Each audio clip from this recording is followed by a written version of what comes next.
Hello, my name is Professor Shiladitya Rakshit and the module is the customary principles of IHL and the evolution part 2 within brackets ICRC rules.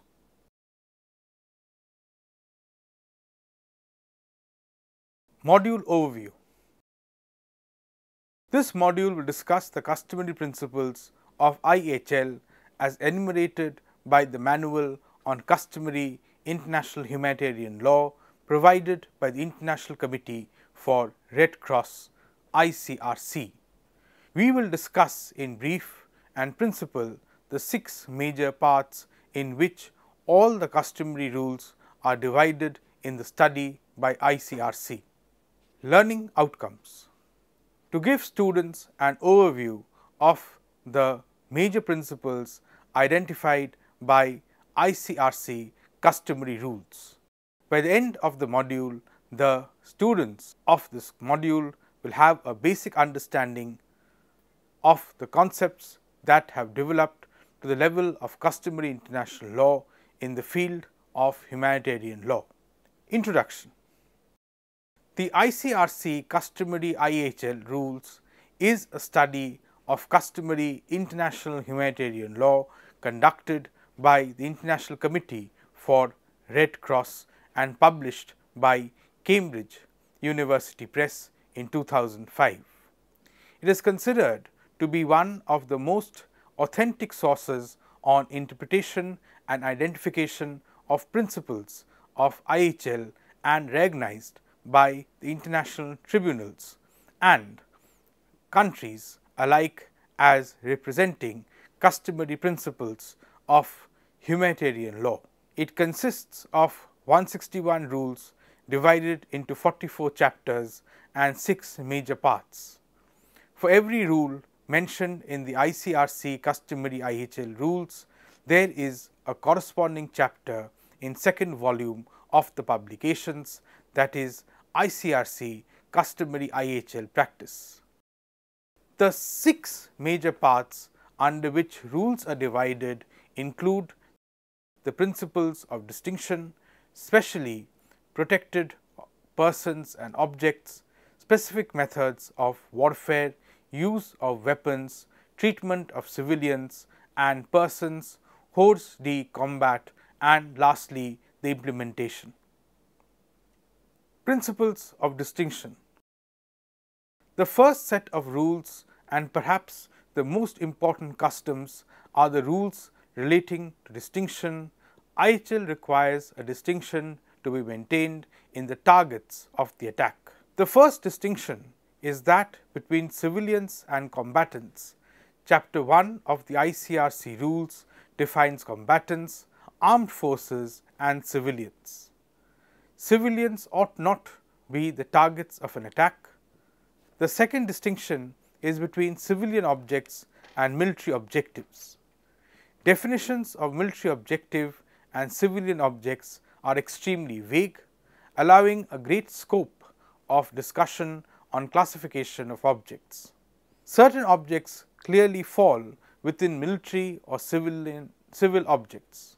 However, there are others such as dual use objects whose classification is not so black and white. A legitimate attack is one which only targets a military objective. Chapter 3 of the customary rules prohibits indiscriminate attacks. Attacks that either do not or cannot make a distinction between its targets and indiscriminatory effects, both civilian and military targets are considered indiscriminate. It is a generally accepted principle, as have been discussed in previous chapters too, that an attack has to be proportional to the military advantage it seeks to achieve. The last 2 chapters of the first part discusses the concept of precautions in attack and in effects of attack. As part of precaution, constant care has to be observed, belligerence to avoid or minimize incidental loss to life and civilian objects. They have a duty to verify their targets, and if high incidental damage is anticipated due to an attack, belligerents have an obligation to cancel that attack. In addition to precautions in attacks, the belligerents have duty to ensure that the attacks are executed in a way to ensure minimum damage. They are required to choose targets away from population or removal of civilians in vicinity wherever possible. Specifically protected persons and objects. The second set of rules in the ICRC rules deal with protected persons and objects during an armed conflict. Quite obviously, the first ones on the list are medical personnel, medical activities, medical units, medical transports, along with religious personnel and personnel displaying distinctive emblem. Objects and personnel involved in humanitarian relief and peacemaking missions have protection under the customary rules too. An important protection under the ICRC rules is that of journalists. Journalists are very important for accessibility of the external world in the conflict zones, and therefore have been especially protected under the IHL rules with respect to objects. The IHL rules protect hospitals and safety zones, demilitarized zones or non-defended areas. The belligerents have to be careful with what they choose to attack. Attack on cultural property and places in order to damage the existing heritage and natural environment are not allowed either. 6. Specific methods of warfare.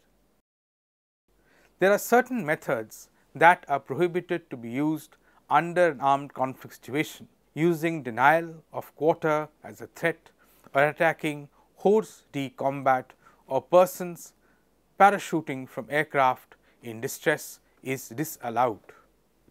Hors combat soldiers are those combatants of adverse party who are either defenseless due to unconsciousness, shipwreck or sickness, or express intention to surrender and sustain from any hostile act and do not attempt to escape. Use of methods such as starvation or restricting access to humanitarian relief is absolutely prohibited under the customary rules. Activities such as pillage of taking war booty or destruction or seizure of enemy property without a military objective are also considered to be restricted methods. The last set of methods which have been considered against honor in ancient times have developed to be a part of custom is use of methods of deception. Methods such as improper use of white flag, improper use of distinctive emblems of Geneva Conventions, improper use of UN or other international recognized emblems or uniforms, concluding agreements to suspend combat with the intention of attack or killing an adversary by resorting to perfidy are covered within the scope of these rules. Is the use of weapons. Perhaps the easiest categories of rules are that of use of weapons. As a general rule, weapons that are of a nature that cause or likely to cause superfluous or unnecessary sufferings are prohibited. Weapons that are by nature indiscriminate, that is, they cannot control the impact of the attack on the military objective. For example, attacks such chemical weapons that cause mass damage indiscriminately is prohibited under such weapons. Over the series of conventions and now a part of customs, weapons involving chemical weapons, poison, expanding bullets, exploding bullets on combatants, biological weapons, booby traps, landmines, incendiary weapons or blinding laser weapons are prohibited. It is quite interesting that nuclear weapons are absent from the list of prohibited weapons. Currently, there exists no customary law that prohibits the use or threat of use of nuclear weapons.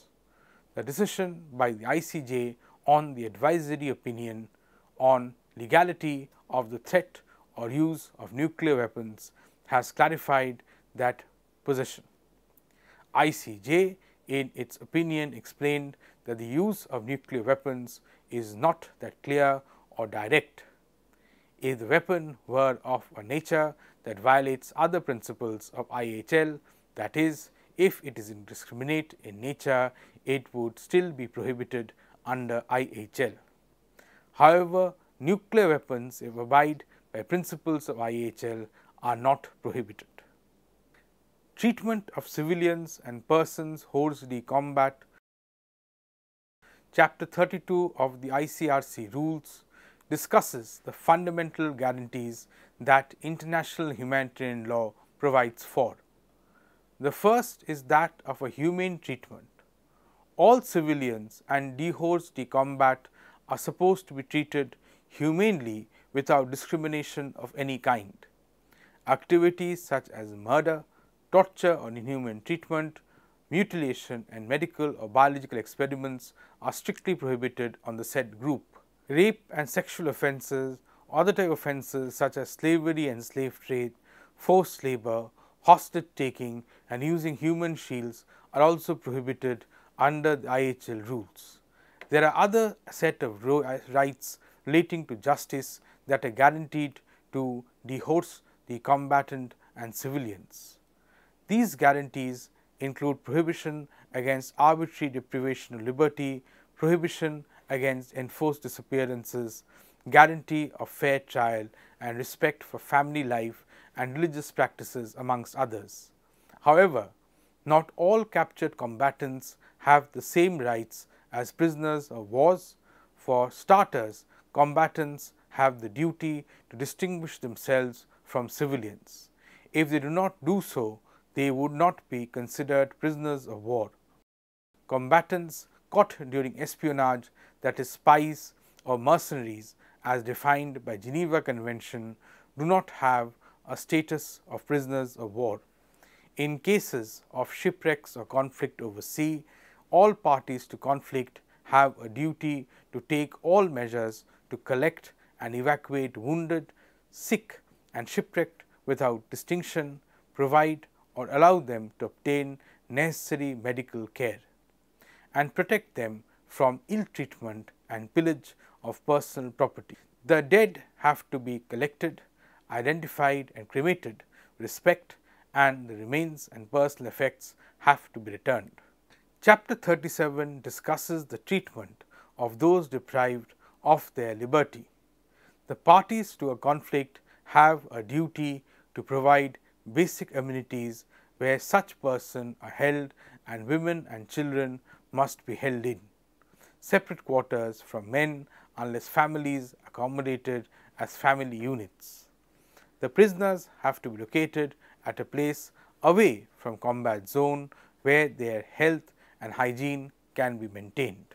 Personal details of the prisoners have to maintain, and their personal effects have to be protected from pillage.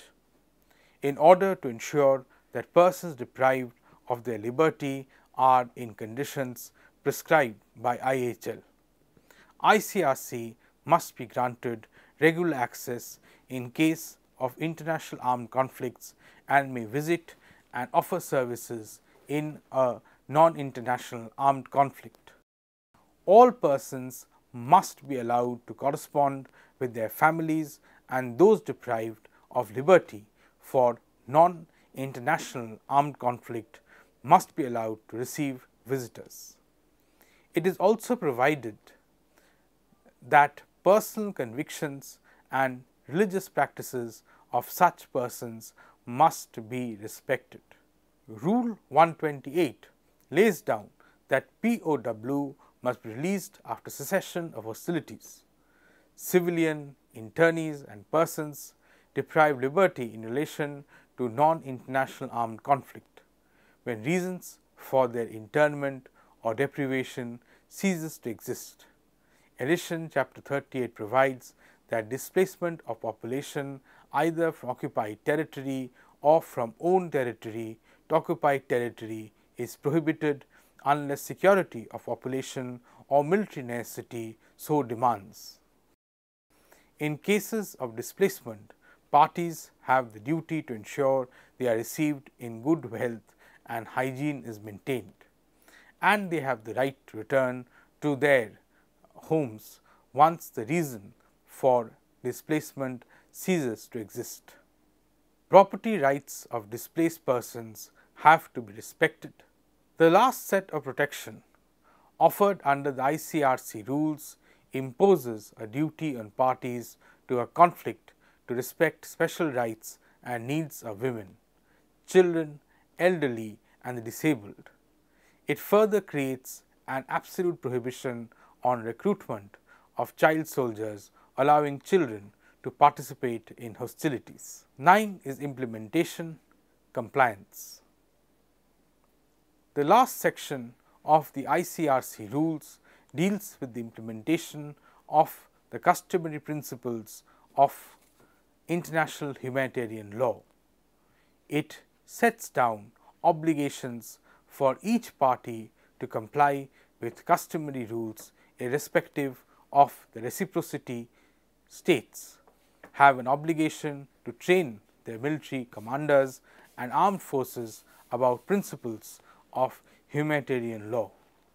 For the enforcement of the rules, states are required to exert their influence to the degrees possible to stop violations. In absence of provision of international law, belligerent reprisals are subject to stringent conditions. Any reprisals against person or objects is protected under Geneva Conventions are prohibited. Further, the right to resort to belligerent reprisals is only available to parties to international armed conflicts. State responsibility. Customary rules of IHL also define the attribution of responsibilities. Rule 149 expresses that a state is responsible for violation of IHL, including violations committed by the organs, including armed forces, persons or entity empowered to exercise governmental authority. Persons or groups, in fact, acting on its instructions, under its direction or control, and of private person or groups of which it acknowledges adopts as its own conduct. A state responsible for violation of IHL is required to make full repartitions for the loss or injury caused. Repartition for the injury shall be in the form of restitution, compensation or satisfaction, or combinations of these principles. Restitution means re-establishing situation that existed before the wrong was committed. Compensation, as a long-standing rule of customary law is clear, states that violate IHL must pay compensation if required. Satisfaction are required if the violation cannot be made good by restitution or compensation. Satisfaction can include acknowledgement of breach of expression of regret, formal apology or other such form of modality. Individual responsibility. Individuals also criminally responsible for war crimes they commit. For that matter, individuals are only responsible for committing the crime, but also for assisting in facilitating, aiding or abating the commission of a war crime or even its planning. Commanders and other superiors are criminally responsible for war crimes committed pursuant to their orders, or if they know or had the reason to know that subordinates were about to be committing these crimes and did not take measures to prevent them. Subordinates have a duty to disobey an unlawful order, and the excuse of following orders does not discharge them of their criminal liability. War crimes. Serious violations of international humanitarian law constitute war crimes. The commentary to the ICRC customary IHL rules expands the definition of war crimes to deduce what does it actually mean by one. Analyzing the treaties and national legislations, it can be interpreted that if a violation endanger protected persons or objects, or if they breach important values, they would be considered serious. It was laid down in the Tadic case that the violations of rule of humanitarian law must entail criminal responsibility for the individuals involved. War crimes list a lot of crimes.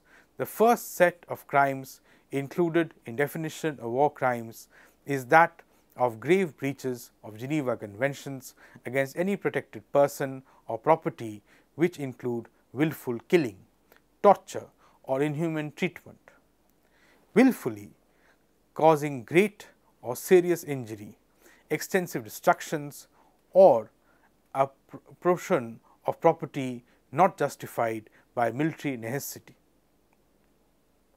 compelling a POW or other protected person to serve forces of hostile power, willfully denying POW rights of fair trial, unlawful confinement, and taking of hostages.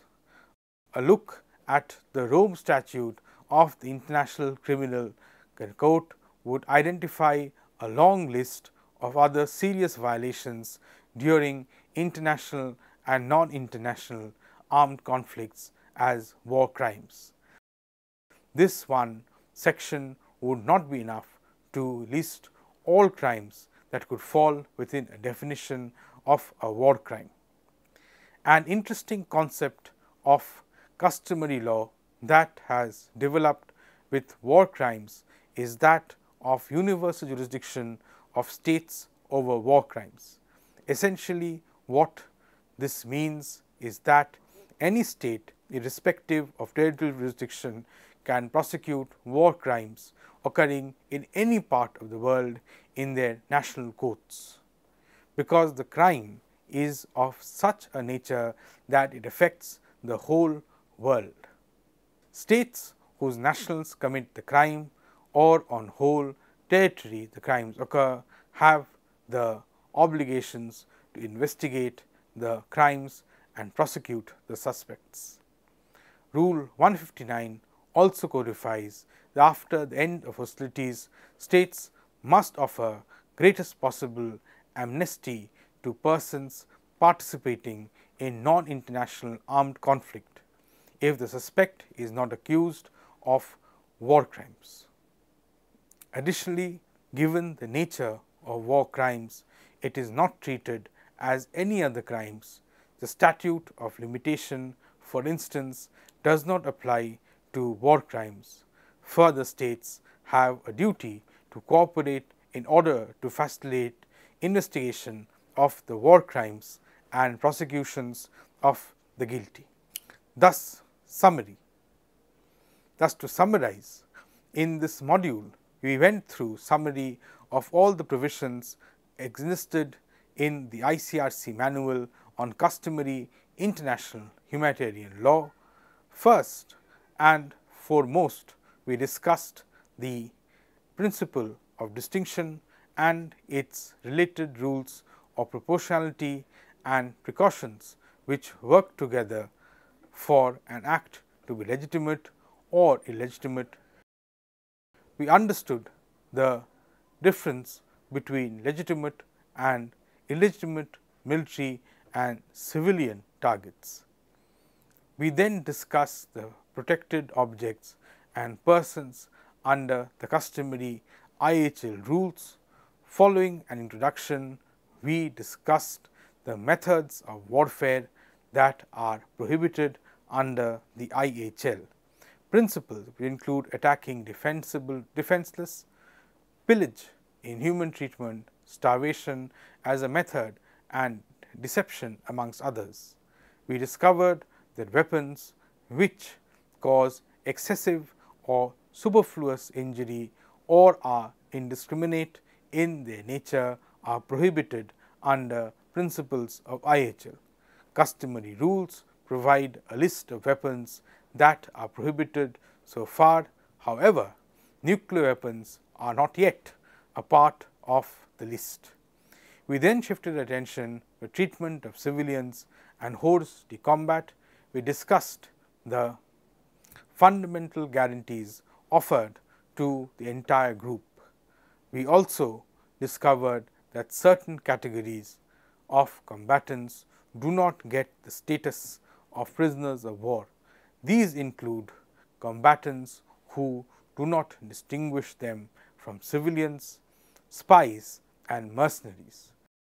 We discussed the treatment and rights of detained prisoners and civilians deprived of their liberty and duties and responsibilities of the parties to conventions towards them, and lastly discussed the customary rules of IHL, which comprises on implementation of the principles of IHL. These include mechanisms including requiring compliance, followed by stricter mechanisms that results in state responsibility and individual criminal responsibility. We ended the chapter with an understanding about the definition, scope and the implications of crimes that constitute as war crimes. Thank you.